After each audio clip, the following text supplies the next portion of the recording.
Glória a Deus. Pronto para a palavra? Ok. Olha, Tiago 5 nos fala Elias. Vamos ver algo aqui sobre o profeta Elias. E aqui diz, Elias era homem sujeito às mesmas paixões que nós, e orando pediu que não chovesse. E por 3 anos e 6 meses não choveu sobre a terra.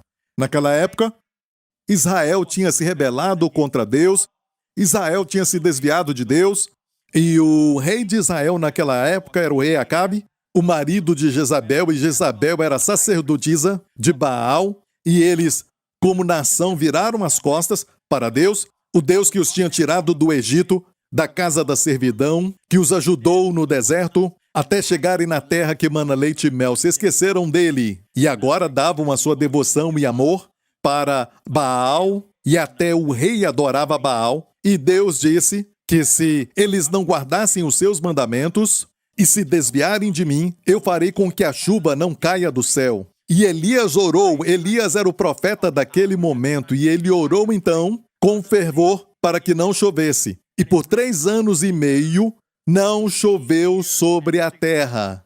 E orou outra vez. Depois de 3 anos e 6 meses, orou de novo, e o céu deu chuva, e a terra produziu o seu fruto. Ok, e aqui nestes 2 versos, aprendemos que há uma oração que podemos fazer que afeta o céu e a terra. Ok? Temos que aprender, e se você falar isso é para pessoas especiais como Elias, o Espírito Santo nos encoraja dizendo, na primeira frase, Elias foi um homem sujeito às mesmas paixões que nós. Ou seja, ele sentiu o que você sente. Amém? Ele se assentou onde você está. Ele era um ser humano como todos nós, sujeito às mesmas paixões que todos nós. E ele orou para que não chovesse, não choveu sobre a terra. Olha, vamos ver essa história, porque tem algumas coisas que podemos aprender sobre oração, que eu creio que vai te abençoar. Quantos sabem que a oração não é só para te acalmar? Como um médico falou para um crente que estava orando por seu avô ou por uma pessoa amada, e o médico falou, sim, você pode orar. Sabe por quê? A oração vai te acalmar. A oração acalma. Não, quando oramos não é para acalmar. Oramos para trazer o céu para a terra. Amém? Oramos para termos resultados. Olha, já se foram os dias de orarmos só para nos sentirmos bem ou para acalmar a pessoa que está precisando de oração. Temos que aprender a orar para obter resultados. E nesse caso, Elias orou e a atmosfera foi afetada até o céu parou de chover por 3 anos e meio. E a Bíblia diz que ele orou. E vamos ver então em 1 Reis 17:1 para ver o que é isso. A primeira vez que Elias apareceu para o rei Acabe, ele disse isso, vive o Senhor Deus de Israel, perante cuja face estou. Olha, esta é a chave para ter poder. A chave é você ficar vivendo uma vida diante de Deus. Ele não tinha medo do rei porque ele vivia uma vida diante de Deus. E você não vai ter medo da opinião dos homens ou da censura dos homens. Amém? Quando te criticarem, te colocarem para baixo, você não vai ser afetado por isso. Por quê? Porque você está diante de Deus. Amém? Você vive diante dele. Você tira o seu encorajamento e força dele. Amém? E esta era a chave do poder de Elias. Amém? Quando você tem poder com Deus, você tem poder com os homens. Glória a Deus. E Deus quer que você tenha influência com ele. Ele quer que você saiba que você tem influência com ele. Ele se alegra com pessoas que têm poder com ele. Como a Bíblia fala de Jacó. A Bíblia diz que um dia o Senhor apareceu para ele como homem e foi o Senhor Jesus aparecendo para ele e ele lutou com Jacó. E Jacó lutou com ele, porque durante a sua vida Jacó sempre lutou. Ele tinha que lutar e lutar por suas bênçãos. Lutou contra o seu irmão. Lutou aqui, lutou lá, lutou por tudo na sua vida. E a sua vida era lutar e o Senhor lutou com ele. E o Senhor lutou contra ele. E foi a melhor luta de todos os tempos. Amém, igreja? E, olha, ele lutou com o Senhor. E a Bíblia nos diz que a hora chegou e o Senhor disse, me deixa ir, porque já amanhece. E ele disse, não te deixarei ir se não me abençoares. O seu coração estava correto, ele queria a bênção do Senhor. E a Bíblia diz que o Senhor perguntou para ele, qual é o seu nome? E ele disse, meu nome é Yaakov, em hebraico. Yaakov quer dizer, sou um suplantador, sou um enganador. Dá uma ideia de manipulador também. O Senhor disse, Sabe quem você é? Ele disse, eu sei quem eu sou. Deus disse, agora o seu nome vai ser mudado, o seu nome será Israel, que quer dizer príncipe de Deus. Israel, príncipe de Deus, porque Deus disse como você lutou com poder com Deus. Deus ama isso. Sabe por que ele teve poder com Deus? Porque a Bíblia diz que durante a luta o Senhor o tocou na sua perna e ele caiu. Ele se prostrou. Enquanto ele estava usando a sua força humana, o Senhor o ia deixar. Mas no momento que ele ficou prostrado, o Senhor não o deixou. E muitos, quando falam dessa história, eu ouvi diferentes mensagens e eles dizem que você tem que lutar com Deus, lutar com Deus. Mas escute, enquanto ele lutava, Deus queria ir embora. Mas quando ele se prostrou, Deus não foi embora. E não é verdade que Deus ajuda quem se ajuda. Isso não está na Bíblia. Isso é de você, capítulo 1, verso 8. Certo é do homem, não está na Bíblia. Deus ajuda aqueles que realmente falam, eu não posso me ajudar. Eu não consigo vencer esse vício da pornografia. Eu não consigo vencer esse vício do cigarro. Eu não consigo vencer esse problema de ira que tenho. Eu não posso, mas tu podes. Eu olho para ti. Posso ouvir um amém? Certo? No natural, eu não posso vencer Alzheimer, mas tu podes. Tu és a saúde para o meu cérebro, amém? Tu és o meu Deus, amém? Tu me renovas para florescer na minha velhice, amém?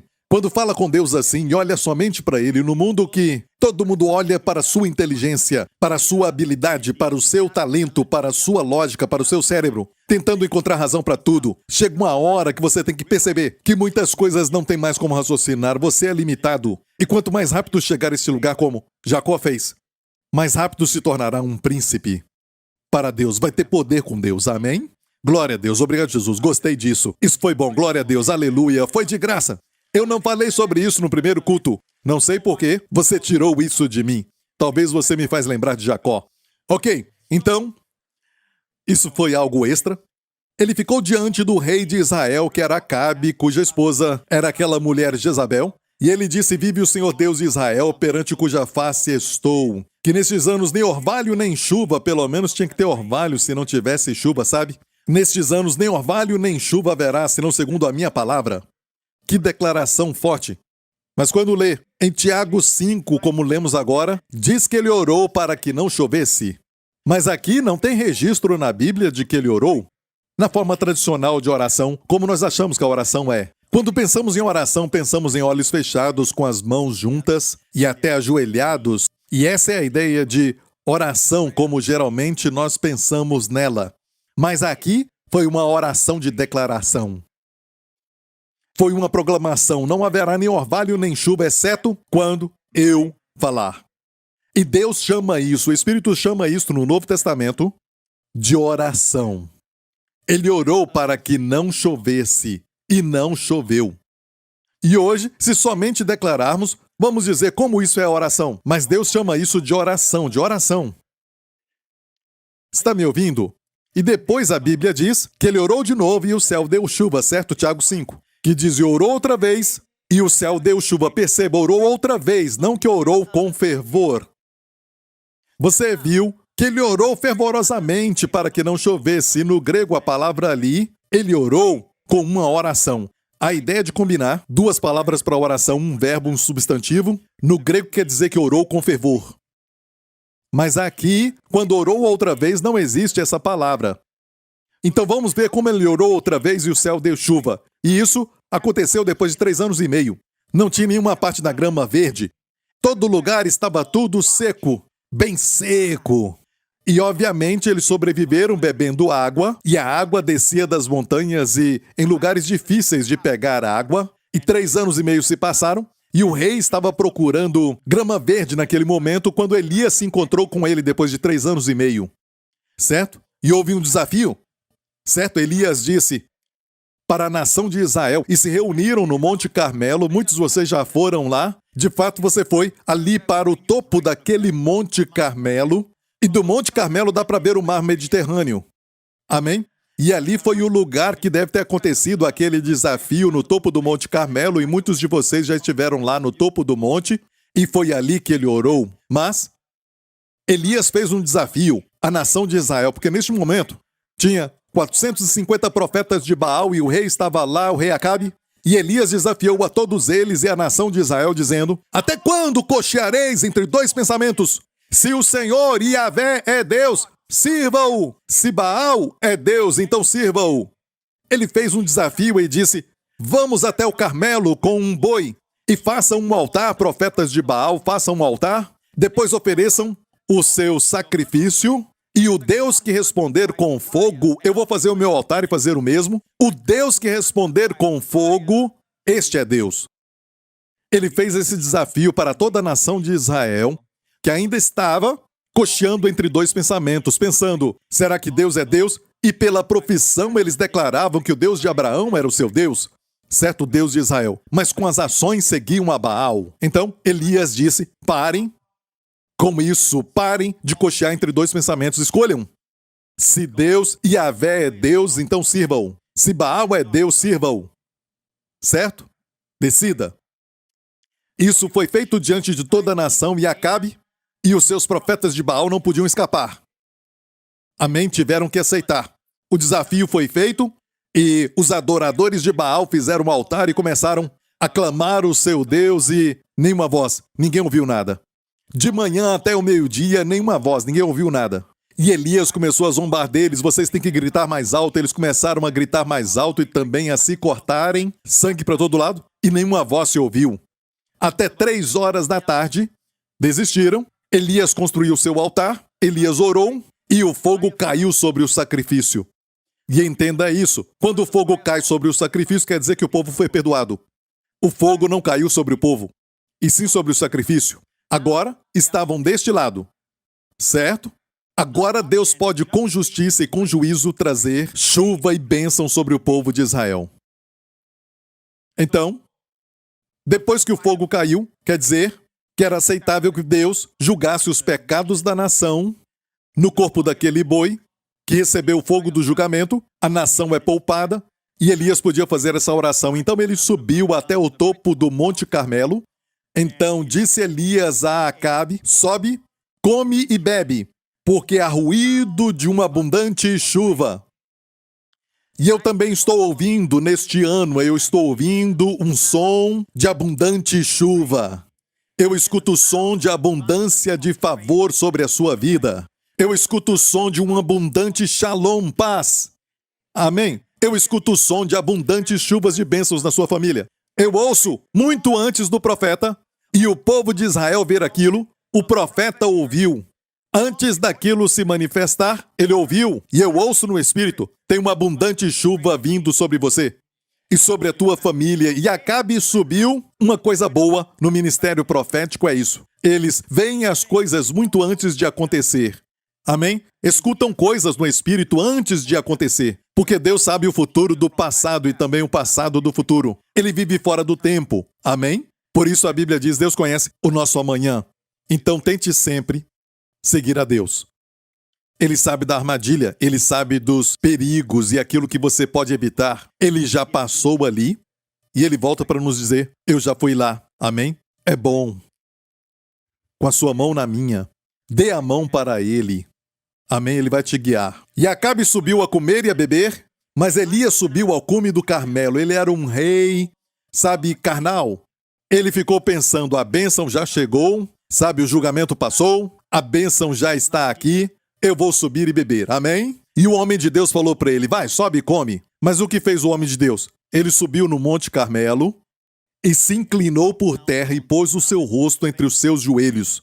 Olha, na época da bênção, você vai ver um crente se ele é carnal ou espiritual. Vai ver se ele vai dar glórias a Deus, vai agradecer a Deus, ou dizem: a bênção chegou, glória a Deus, obrigado, sabe, sem nenhuma reverência, e falar: vamos beber, vamos assistir um filme, sabe? Tudo bem se você for beber e comer, não tem problema, é bênção de Deus, mas escute, dê glória a Deus primeiro. Quando recebe algo, dê glória a Deus. E nós não damos glórias a Deus por muitas coisas que nós nem sabemos. Ele te livrou daquele acidente, mas você nem sabe disso. Por quê? Você não sabe. E muitas vezes só adoramos quando estamos no problema, e então clamamos ao Senhor, Ele nos liberta, e agora sabemos disso, e damos glória. Mas muitas vezes, a forma mais alta de nos abençoar é não nos deixar passar pela luta. Mas como crente, às vezes precisamos passar pela luta para vermos que o Senhor foi quem nos livrou. Amém? Está me ouvindo? Mas vamos dar glórias a Ele o tempo todo, por toda a proteção que nem vemos, por todas as bênçãos que nós nem sabemos. Dê graças a Deus, porque Ele te protegeu antes de você passar por um problema. Amém? E se você está passando por lutas agora, dê graças, Ele vai te libertar. Não você se libertando, não uma pessoa rica que vai vir e vai te ajudar. O Senhor te dá a vitória. Olhe sempre para Ele. E toda a igreja diga amém. Glória a Deus. Então Acabe subiu a comer e Elias subiu ao cume do Carmelo. E se inclinou por terra e pôs o seu rosto entre os seus joelhos. Não se esqueça. Eu te falei agora que a primeira oração dele foi somente uma declaração. Mas quando fala que ele orou outra vez, não fala que orou com fervor. Só orou outra vez e o céu deu chuva. Mas olha, dessa vez orou de uma forma que achamos que a oração deve ser. Certo? Ele se colocou de joelhos, com o rosto entre os joelhos, se inclinou por terra e disse ao seu servo, sobe agora e olha para o lado do mar. Eu te falei que dali dá para ver o mar Mediterrâneo.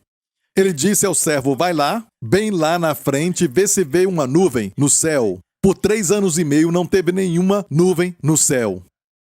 Estava seco, fome de 3 anos e meio. Sobe agora e olha. E subiu e olhou e disse, não há nada. Então, muito antes de você ver algo, aqueles sintonizados com o Espírito Santo vão ouvir o som da abundante chuva. É como se estivesse chovendo. Listen to the rhythm of the falling rain, telling me just what a fool I've been. I wish that it would go and let me cry in vain, and let me be alone again.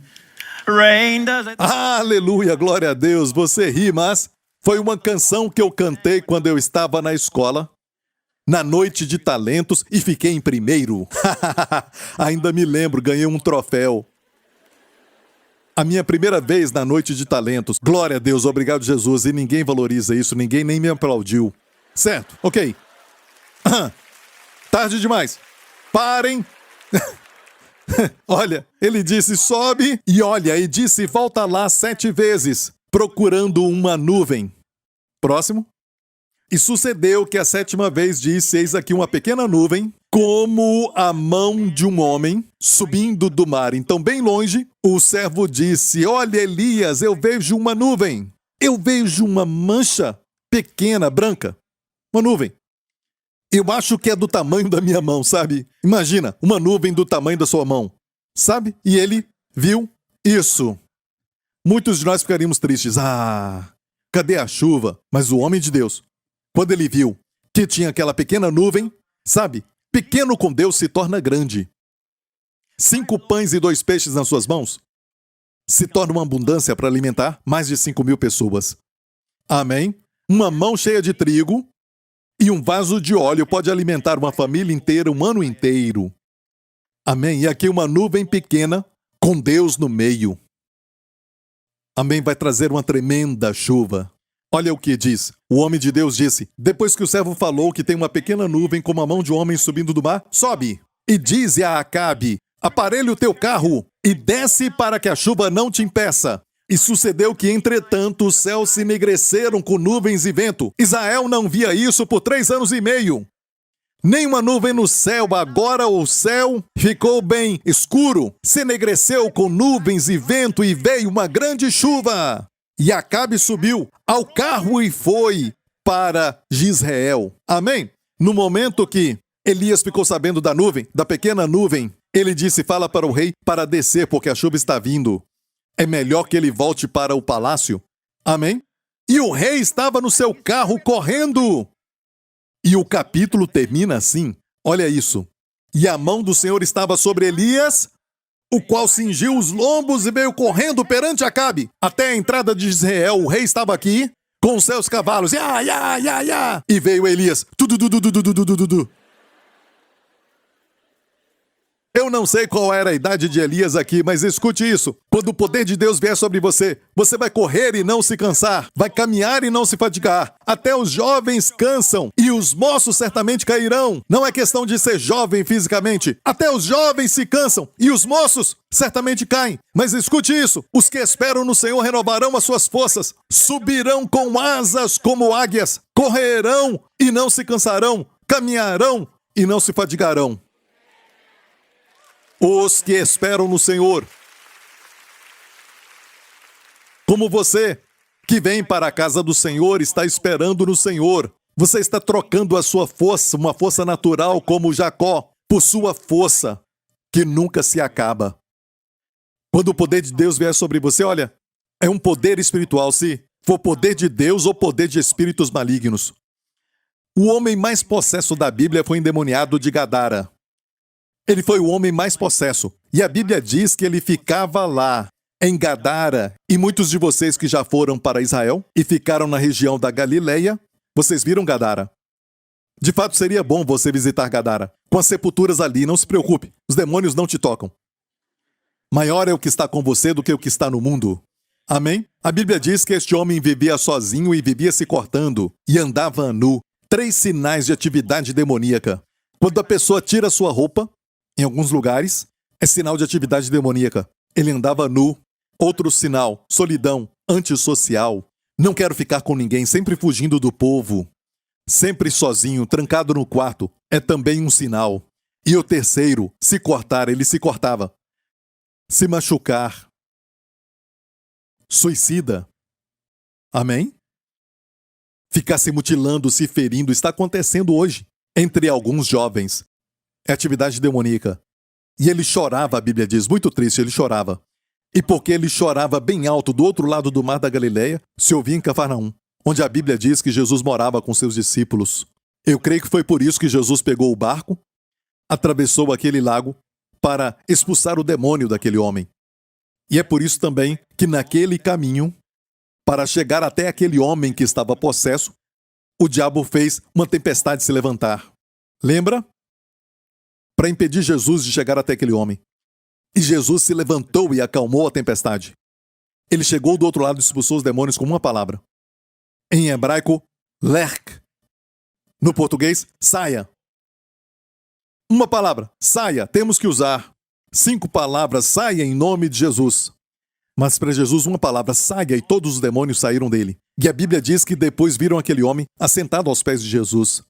Assentado, descansando.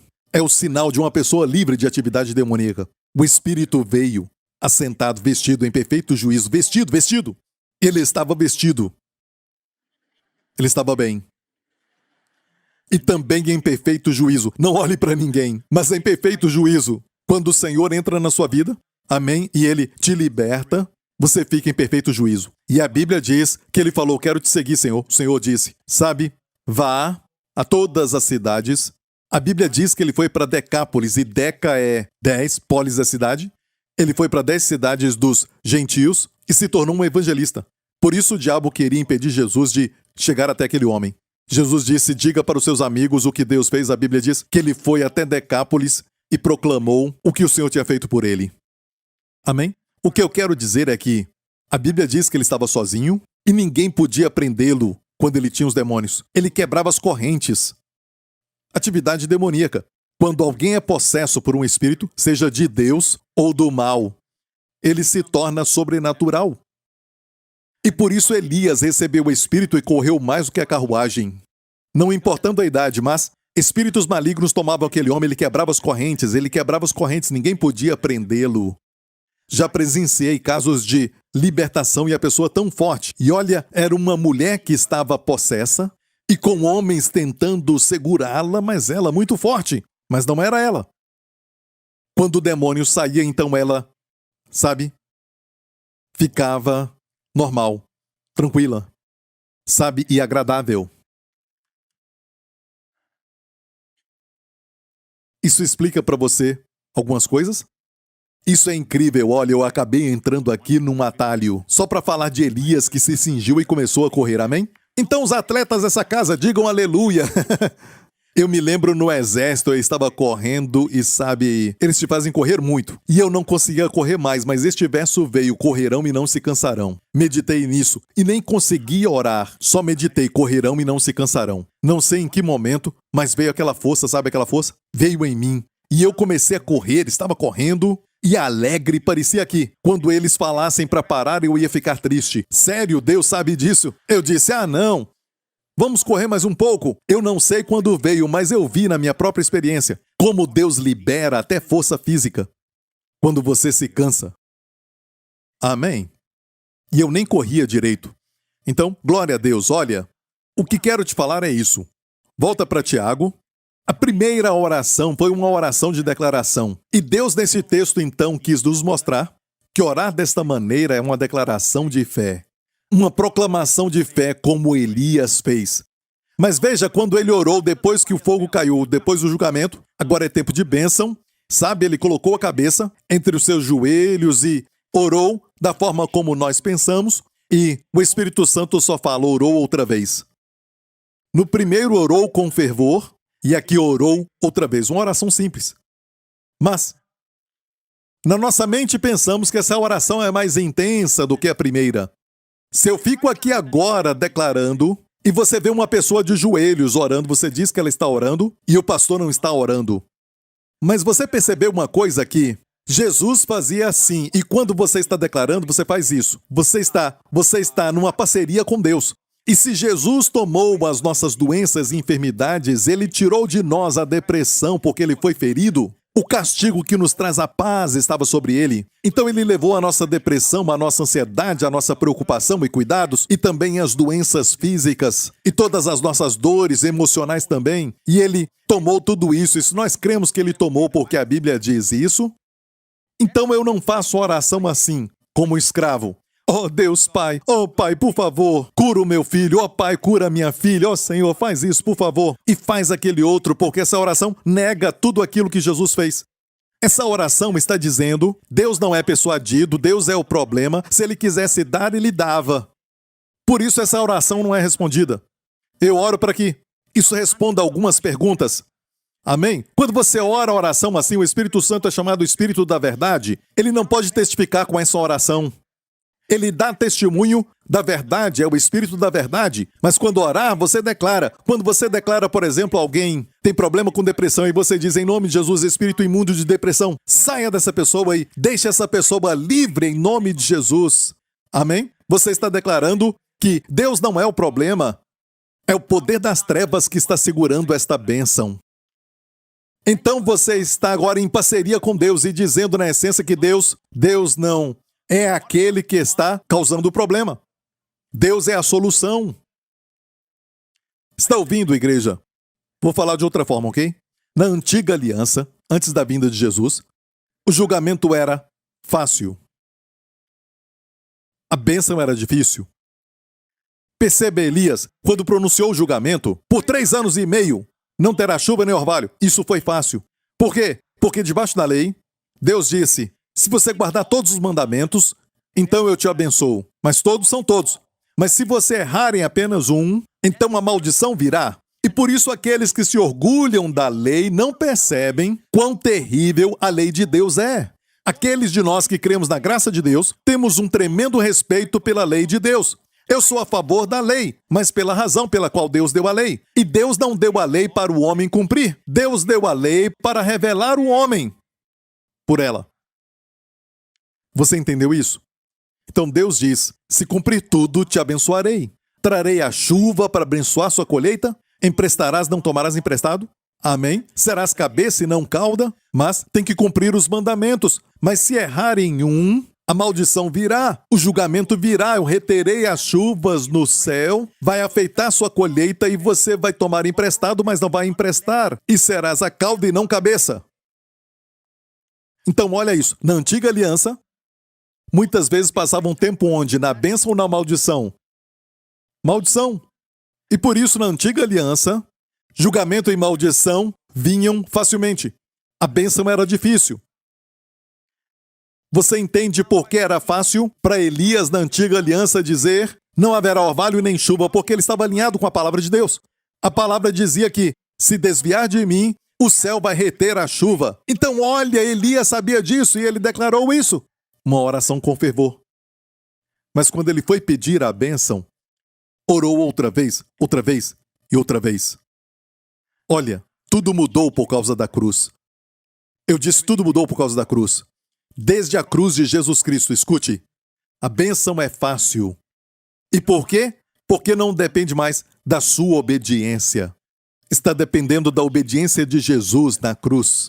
Por sua obediência nos tornamos justos. E os justos brotarão e florescerão e serão para sempre verdes, amém? Serão como as palmeiras, serão como os cedros do Líbano. Não quero que aplauda, só estou aplaudindo a mim mesmo aqui, certo? É para a expressão, glória a Deus, é que estou alegre. E a Bíblia diz que você é justo e toda a bênção do justo, escute, sob a nova aliança por causa do que Jesus fez na sua morte, sepultamento e ressurreição, tudo mudou. Hoje, a bênção é fácil, por isso você só tem que declarar. Ainda precisamos orar, mas isso é para quando você pede sabedoria e tudo mais. Mas porque Jesus fez aquilo na cruz, declare. Se alguém amado está oprimido, não deve ficar oprimido. Declare, Deus não é o problema. Se alguém está enfermo, declare a cura. Proclama, declare, declare. E por isso a bênção é fácil. Declare. E isso é a oração fervorosa. O julgamento é duro. Na nova. Você já viu que na nova aliança, algumas pessoas pecam, e você diz, onde está Deus? Sabe, se eu fosse Deus, eu acabaria com ele. Certo? Se você fosse Deus e olhasse do céu, imagine isso, ok? Se fosse Deus e olhasse do céu e visse a batalha entre os profetas de Baal e Acabe contra Elias e toda a nação de Israel ali no Monte Carmelo, e você olhasse e Elias preparasse o altar e colocasse o boi no altar, o sacrifício, e você sabe que ele disse, o Deus que responder com fogo, este é Deus. Olha, você é Deus, você vai mandar fogo, mas você vê Acabe, o rei, e vê também os profetas de Baal e toda a nação que se desviou, que virou as costas para você, para Deus. Certo? Onde o fogo cairia? Por isso você e eu não somos Deus. Nós não amamos tanto. Deus é amor, igreja. Deus tem que julgar o pecado, tem que julgar o mal. Ele tem que punir o pecado. Mas Ele nos ama. E deixou que o fogo do julgamento, sabe? Que todo mundo ali merecia aquilo. Todo mundo ali merecia. Mas Ele fez o fogo cair sobre o sacrifício. E a nação ficou livre. É uma sombra da cruz de Jesus Cristo. Hoje vivemos depois da cruz. E estamos na dispensação chamada dispensação da graça. Vai ter uma dispensação do reino, quer dizer que naquele tempo, você vai ver o pecado ser punido assim. Amém? Não vamos ser punidos mais, vamos estar no corpo glorificado, não pecamos. Amém? Mas ainda vai ter, sabe, uma raça de pessoas na terra, pessoas naturais, é um outro ensinamento chamado milênio de Jesus, mas nós estamos na dispensação da graça, não estamos na dispensação de Elias, que era a lei, então não fique confuso. Quando Jesus estava, sabe, na sua cidade de Nazaré, certa vez, como de costume deram para ele, sabe, a voz de Jesus era linda, olha, uma voz poderosa.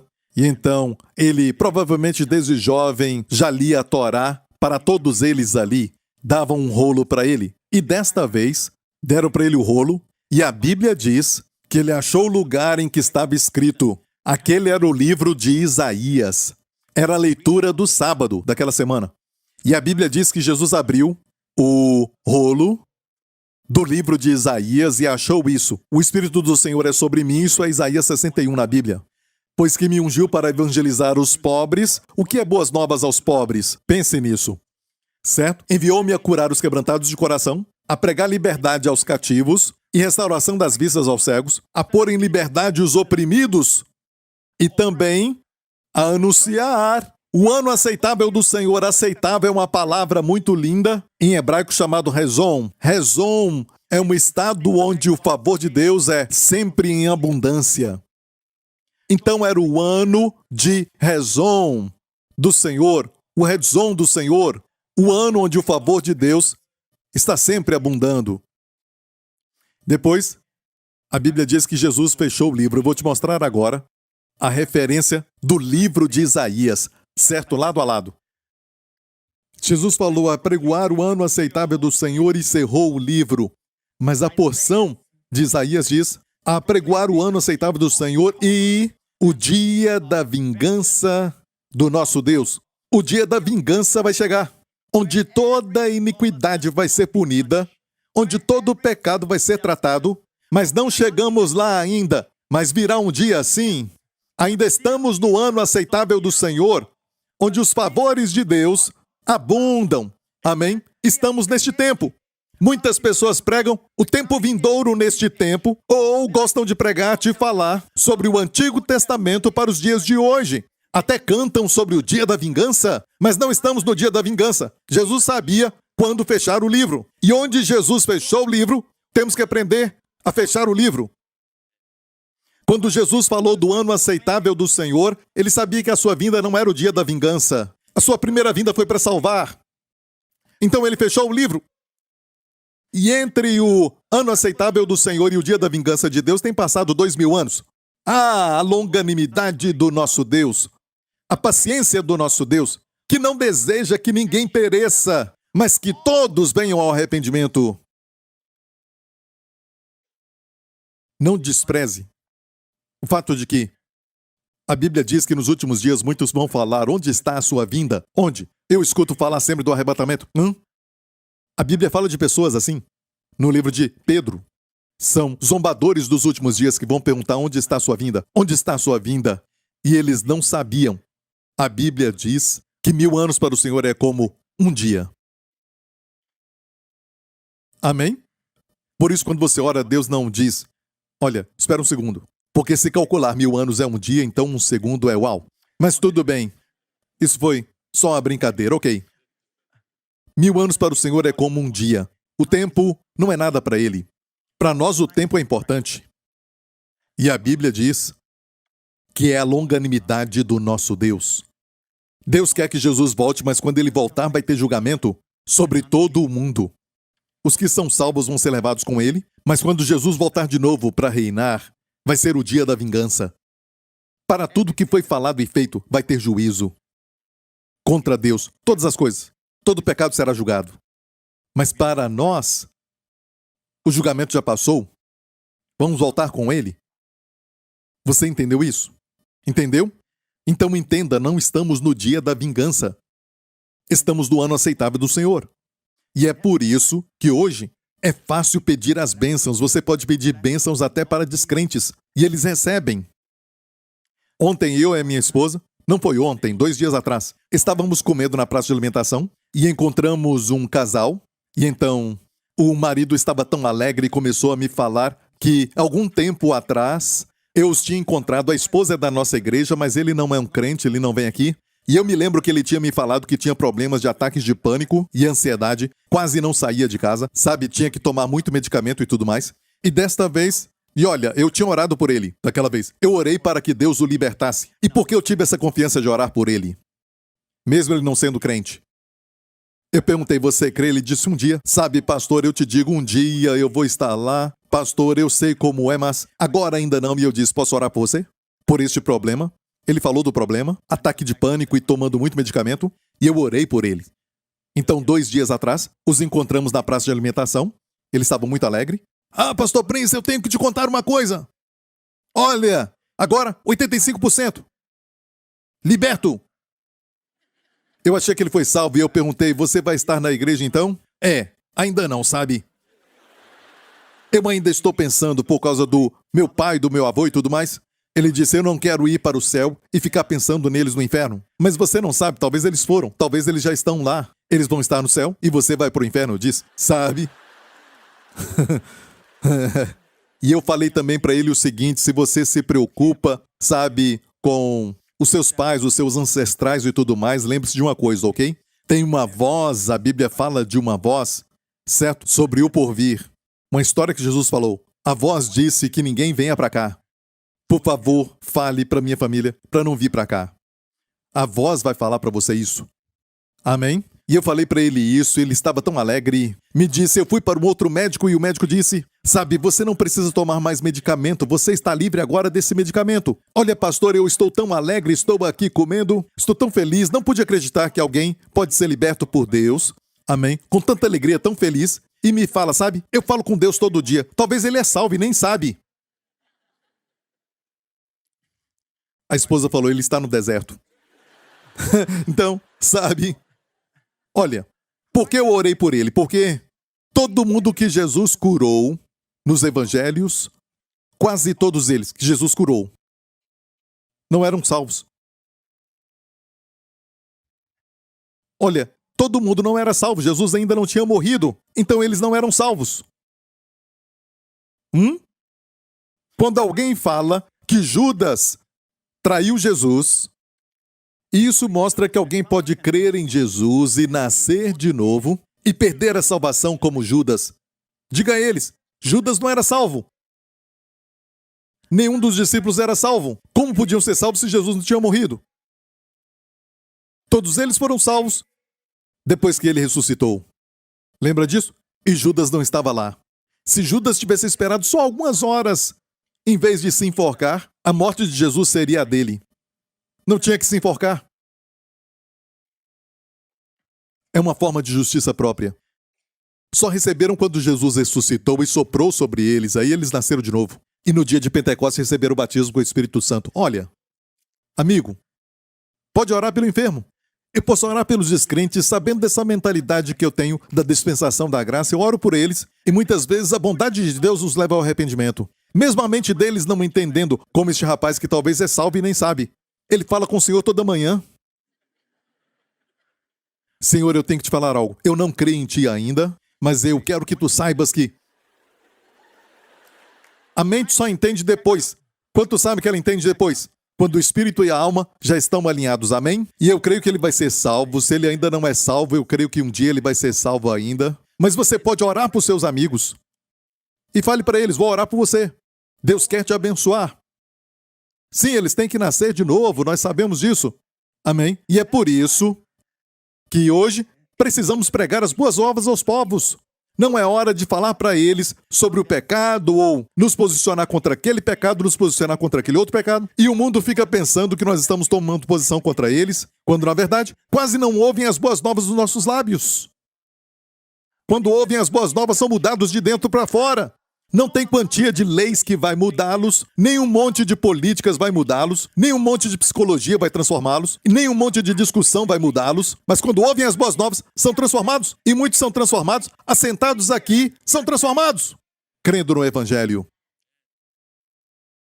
Então,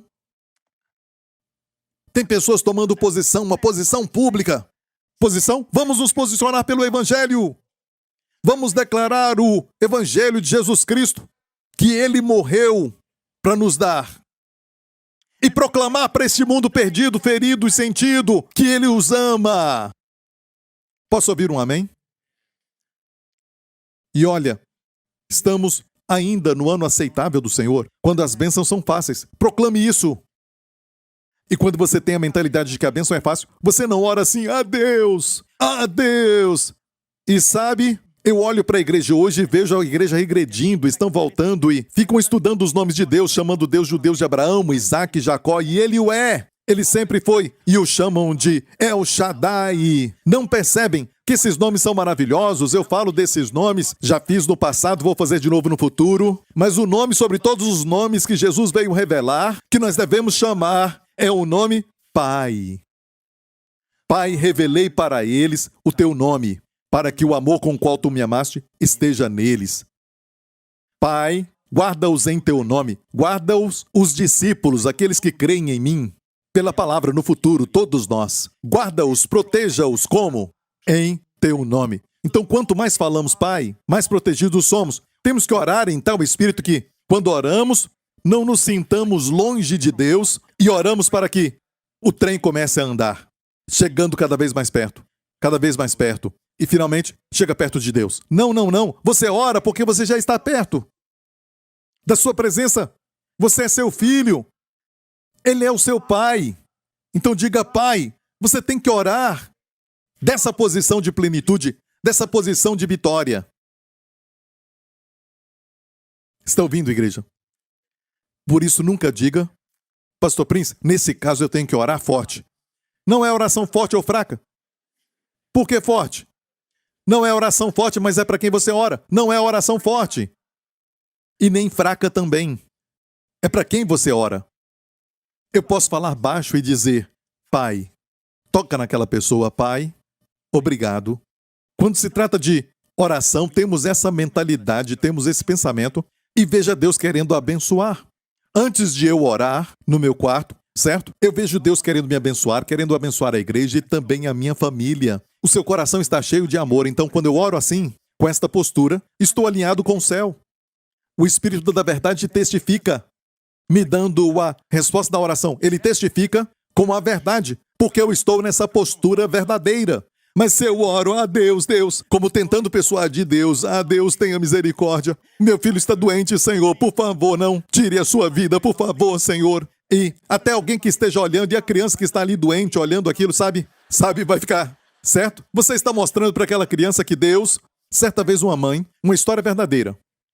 Uma mãe que estava orando, quer dizer, foi um pai que estava orando, sabe, e a criança estava doente. E ele orou, Deus. E todos nós, como pais, já passamos por isso. Amamos tanto os nossos filhos, vendo o filho sofrer, chorar e tudo mais. E o pai orava, se pudesse pôr essa doença em mim, faça isso. O Senhor disse. O repreendeu e disse, você não sabe que eu já fiz isso?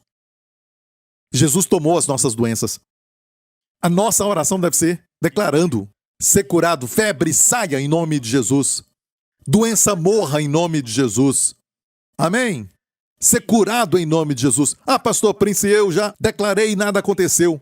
Então Jesus falou em Lucas 17. Disseram então os apóstolos ao Senhor, acrescenta-nos a fé. Mas escute isso, e disse o Senhor, se tivesseis fé como um grão de mostarda. Qual foi o pedido? Senhor, acrescenta a nossa fé. E Jesus respondeu, se tivesseis fé como um grão de mostarda, diríeis. Ou seja, não importa se a sua fé é pequena, o grão de mostarda é o menor dos grãos. Certo? Nessa categoria. E Jesus falou o quê? Não importa o tamanho da sua fé. Se você tem fé mesmo pequena, comece a dizer. Dizer o quê? A esta moreira, desarraiga-te daqui e planta-te no mar, e ela vos obedeceria. Mas pastor, eu já fiz isso. E o problema ainda está lá. Ok, escute. No grego, se tivesseis fé como um grão de mostarda, diríeis a esta moreira, diríeis ali está no tempo imperfeito. Tempo perfeito quer dizer de uma vez para sempre. Tempo imperfeito é, continue dizendo. Continue dizendo, Jesus falou. Continue falando. O seu problema, que pode ser uma moreira como uma moreira preta, que em Israel tem um tronco muito forte e as raízes são profundas. Até lá longe você vê as raízes saindo. Uma raiz forte, mas pode ser desarraigada pela fé do tamanho de um grão de mostarda. Eu falei para vocês que eu tinha um mapa da Austrália nas minhas costas, porque eu suava muito quando exercitava, e tinha um mapa da Austrália, parecido com a Austrália. E Tasmânia lá embaixo. E eu me lembro que quando eu tinha esse problema, eu falei com aquele problema, seja desarraigado e seja lançado no mar. E eu imaginava, me perdoa quem é da Marinha, eu sempre imaginei aquele desfile da Marinha. Seja lançado no mar. Eu usei essas palavras, desarraiga, problema na pele, seja lançado no mar, em nome de Jesus. Um tempo passou, não me lembro quantas semanas. Um dia eu estava escovando os meus dentes e ouvi uma voz, eu estava sem camisa, e ouvi uma voz dizendo para mim, olhe, procure o problema de pele. Eu não tinha procurado, mas eu falava. Quando tomava banho, eu falava. Então eu olhei e tinha acabado. Como aconteceu, eu não sei. Quando aconteceu, não sei. Mas posso falar que está plantado em algum lugar onde a marinha desfila. Se você mergulhar, você vai ver o mapa da Austrália. Jesus estava dizendo, continue falando, porque um rei, olha, você reconhece que não mais você está preso na terra, mas está com Cristo, porque sabe, um rei declara, mesmo quando estiver orando de uma forma tradicional, declare na oração, Quando se trata de doença, dos poderes das trevas, não peça para Deus fazer. Declare. Às vezes, uma oração pedindo é errado, às vezes. Como, por exemplo, quando Moisés clamou com o mar vermelho na sua frente e o exército de Faraó por trás, e ele clamou a Deus: Deus, ajuda! E Deus disse: por que clamas a mim? Estranho, não? O que é isso na sua mão? A vara. Para nós é o nome de Jesus. Use. Moisés apontou e, você sabe, Deus abriu o mar vermelho. Então temos a autoridade, mas clamamos a ele. Imagine um policial, sabe, com o seu uniforme e para um caminhão, certo? Imagina, ele levanta a mão e o caminhão passa. Levanta a mão e outro caminhão passa. Sabe, os caminhões continuam passando. Ele liga para o chefe e diz: chefe, olha, chefe, eles não querem parar. Não, ele não faz isso. Ele usa a sua autoridade e para ali no meio. Ele vai atropelá-lo mas ele vai usar a sua autoridade, sabe? Amém? Ele não liga para o chefe, senão perde o emprego. Ou é disciplinado. Olha, este é o problema. Deus olha para nós e estamos assim, ok? Olha, eu quero terminar com essa história incrível de Elias. Naquele desafio que Elias fez, Elias falou aos profetas de Baal: escolhei para vós um dos bezerros e preparai o primeiro, porque sois muitos, e invocai o nome do vosso Deus, e não lhe ponhais fogo.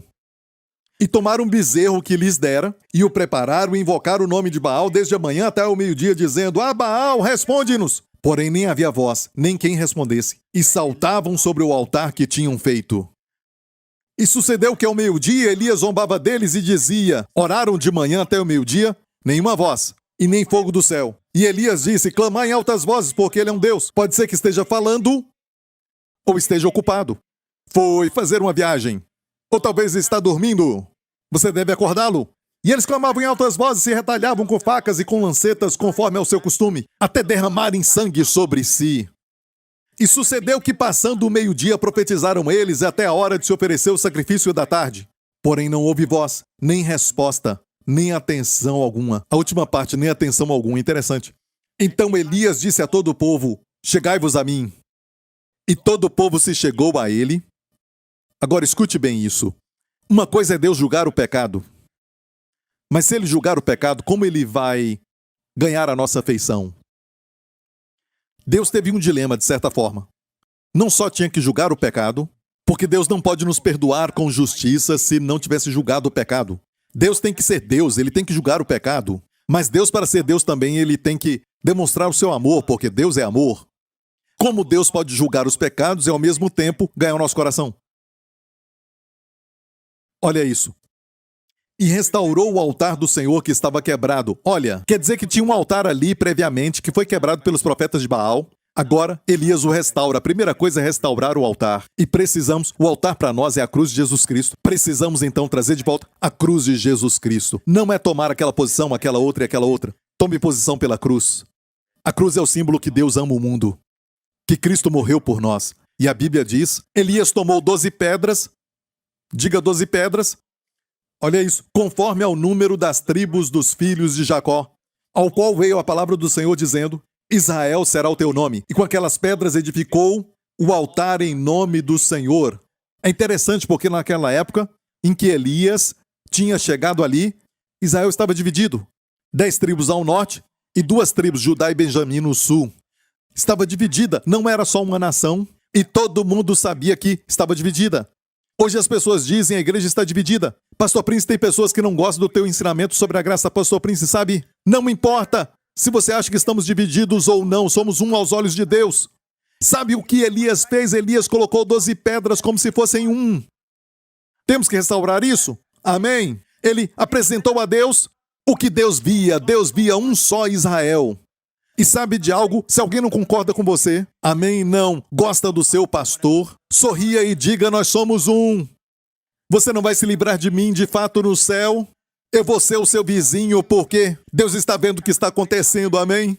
Somos um no Espírito, somos um no Senhor, somos um no Espírito. Então não me importa, sabe? A Bíblia não diz: lutem para preservar a unidade da doutrina. E nisso nós discordamos. Mas lute para conservar a unidade do Espírito. Nos unimos na pessoa de Jesus. Você não concorda comigo, eu não concordo com você. Isso não importa. Nós nos reunimos na pessoa de Jesus. E você é meu irmão e minha irmã. E Elias fez isso. E olha o próximo verso. Então armou a lenha e dividiu o bezerro em pedaços e o pôs sobre a lenha e disse: enchei de água 4 cântaros e derramai-a sobre o holocausto e sobre a lenha. 4 cântaros de água, guarde isso aí. E disse: fazei-o segunda vez. E o fizeram segunda vez, derramaram 4 cântaros de água. É como se... Qual era o desafio? O Deus que responder com fogo, este é Deus. É como se dificultasse para Deus. Derrame água, 4 cântaros de água. Façam isso. Certo? E derramaram. Fizeram 3 vezes. Disse ainda: fazei a terceira vez, e o fizeram terceira vez. De maneira que a água corria ao redor do altar, e até o rego ele encheu de água. Olha, o Antigo Testamento, quando você o lê, muitas vezes tem sombras, tem figuras das verdades do Novo Testamento.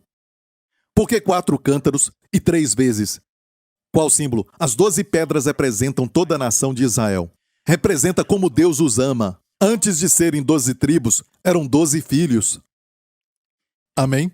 E antes dos 12 filhos, Deus escolheu um homem. Deus já amava muito essa nação. Deus os amava. Mas 4 cântaros 3 vezes, 4 vezes 3 é o quê? 12. Está mostrando quantas vezes Deus os amava e eles derramando água sobre o amor de Deus. Talvez venha daí o ditado: não derrame água. Nisso. Tentaram colocar água no amor de Deus, tentando oprimir o amor de Deus. Salomão falou assim em Cantares, no capítulo 8, as muitas águas não podem apagar este amor, nem os rios afogá-lo. Amém? Se aquela garota que você deseja está te dando fora e dizer: por que você faz isso? Você diz: porque as águas não podem apagar o amor. E ela pega um balde, joga água na sua cara, e você diz: nem os rios podem afogá-lo. Mas se eu fosse você, eu esquecia dela, certo? Muitas águas não podem apagar. Vamos voltar para a história, aleluia. 4 cântaros de água e 3 vezes tem um significado aqui muito lindo. Olha o próximo verso. Sucedeu que no momento de ser oferecido o sacrifício da tarde, muito interessante o sacrifício da tarde. Sabe que Israel tem 2 sacrifícios que oferecem a Deus todo dia. Um é de manhã, o sacrifício da manhã, que eles colocam um carneiro no altar, no templo, e o outro é o sacrifício da tarde. O sacrifício da manhã é às 9 da manhã, o sacrifício da tarde é às 3 da tarde. Ofereciam e o sacerdote tocava a trombeta. Quando Jesus foi crucificado, a Bíblia fala da hora. Ele foi crucificado quando os pregos furaram sua mão. Ele estava no chão, certo? E levantaram a cruz, era 9 da manhã. Quando levantaram, naquele momento, a trombeta estava soando. Lá atrás, no templo. E a Bíblia diz que Jesus ficou ali, carregando os nossos pecados, e até as nuvens, como se, quando ele estivesse ali, o meio-dia fosse meia-noite. Quando ele nasceu, meia-noite se tornou meio-dia, quando os anjos iluminaram o céu. E aqui ele estava, debaixo da cobertura das trevas, quando ele se tornou pecado por todos nós. E Deus derramou a sua ira sobre o seu filho. E 3 da tarde, as nuvens se foram. Quer dizer o quê? O julgamento passou. Foi tudo descarregado sobre ele. As nuvens do julgamento, que deviam estar sobre a sua cabeça e sobre a minha, estavam sobre a dele e se esgotaram. E Jesus olhou para cima e clamou às 3 da tarde: consumado! E disse: Pai, em tuas mãos entrego o meu, em hebraico, ruá. E expirou. Porque espírito em hebraico é ruar. Se rendeu. Ele completamente estava vivo quando o julgamento caiu sobre ele. E essa é a diferença, porque quando o fogo caiu aqui, olha isso. O sacrifício da tarde é às 3 horas. E esta é a hora que a Bíblia diz que Daniel estava orando e um anjo chegou ali rapidamente às 3 da tarde, na hora do sacrifício da tarde. Olha, não comece a orar às 3 da tarde. Não é a mesma hora de Jerusalém, certo? Não é isso, mas o povo judeu tinha que observar este tempo, eles tinham. Mas hoje, qualquer hora é a hora certa. Ok? Porque nós estamos depois da cruz. Você entendeu isso? Então, na hora do sacrifício da tarde, quando no templo de Jerusalém eles ofereciam o holocausto, na hora da obra concluída, Jesus falou: consumado!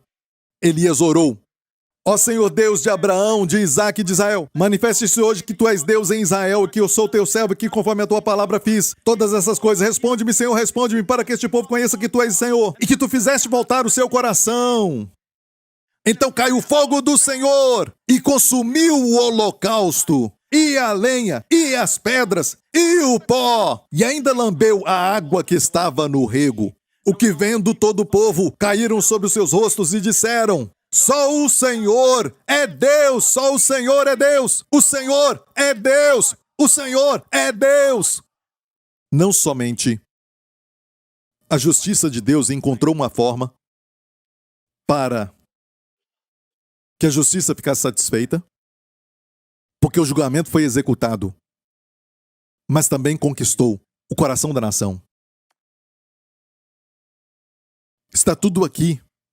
Perceba que o fogo caiu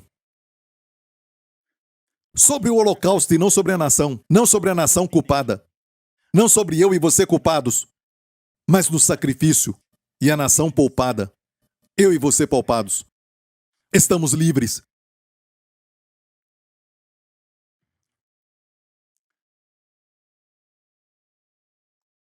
A única diferença, o contraste, porque o tipo é sempre inferior à substância, e a substância é a cruz. Aqui é um tipo da cruz. E a diferença é essa. No Carmelo, o fogo do julgamento de Deus consumiu aquele holocausto. Não só consumiu o holocausto, até as 12 pedras também, tudo desapareceu. Alguns vão até o Monte Carmelo e ficam lá procurando as pedras. Se acabaram. Você tem que ler mais a Bíblia. Foi tudo consumido. E no Carmelo, o fogo do julgamento consumiu aquele holocausto. No Calvário, o sacrifício consumiu o julgamento. E clamou: consumado! O julgamento foi consumado, eliminado. No seu corpo, ele permaneceu vivo. Para clamar consumado. O sacrifício agora é maior do que o julgamento. Você e eu vivemos no ano aceitável do Senhor. Por que agimos como se a bênção fosse tão difícil? Persuadindo a Deus. A nossa postura nos derrota antes de nós orarmos. Não estou dizendo para não orar assim, eu estou falando da postura interior. Oramos para chegar lá e deveríamos orar porque chegamos lá. Oramos para ter influência com Deus. Temos que orar porque já temos influência com Deus. Quando você vai a Deus, deve ser um tempo maravilhoso de: Deus, estou no meu quarto e não tem ninguém aqui. Eu vou orar e Deus vai me ouvir. Eu tenho poder com Deus. Deus quer que eu tenha poder com Ele. Deus quer que eu tenha influência com Ele. Tem algumas coisas que você pode influenciá-lo. Até sobre as coisas do mundo. Amém? Você tem que ir para Deus sabendo que Deus quer que você ore, porque vocês são cooperadores. Mas tem coisa que você não pede para Deus, como Deus cure. Essa oração não tem nenhum resultado. Já viu que quando alguém pede cura não tem muito resultado? Mas quando declaramos, tem resultado. Em Jó diz: determinará tu algum negócio. Tem uma outra versão que diz: declarará uma coisa. Quando um rei decreta, o que acontece? Aquilo é estabelecido.